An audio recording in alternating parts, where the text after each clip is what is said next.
പരാശക്തി നമ. ബീച്ചിലെ ധ്യാനം കഴിഞ്ഞ് അമ്മയും മക്കളും കുടിലിലേക്ക് മടങ്ങി.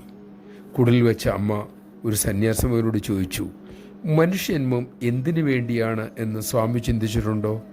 അദ്ദേഹം പറഞ്ഞു, ജനനമരണ ചക്രത്തിൽ നിന്നും വിടുതൽ നേടാനാണ്. അമ്മ അരുളി, അത് ശരി തന്നെ. പക്ഷേ അതിനേക്കാൾ ആഴമേറിയ ഒരു കാര്യമുണ്ട്. അനന്തമായ ആനന്ദമാണ് നമ്മുടെ യഥാർത്ഥ പ്രകൃതം എന്നറിയാൻ വേണ്ടിയാണ് മനുഷ്യജന്മം. അതിനായി എന്തു ചെയ്യണമെന്ന് അദ്ദേഹം തിരക്കി. അമ്മ അരുളി, ഏകാഗ്രമായ ശ്രദ്ധ, പ്രയത്നം, സരളത, ഇതാണ് വേണ്ടത്. താൽക്കാലിക സുഖങ്ങളോട് വിരക്തിയും വേണം. നമഃശിവായ. അമ്മയുടെ കൃപയാൽ ശ്രദ്ധയും പ്രയത്നവും സരളതയും പരിപോഷിപ്പിച്ച് ജന്മലക്ഷ്യം നേടാൻ നമുക്ക് കഴിയട്ടെ. അതിനായി നമുക്ക് അമ്മയോട് പ്രാർത്ഥിക്കാം.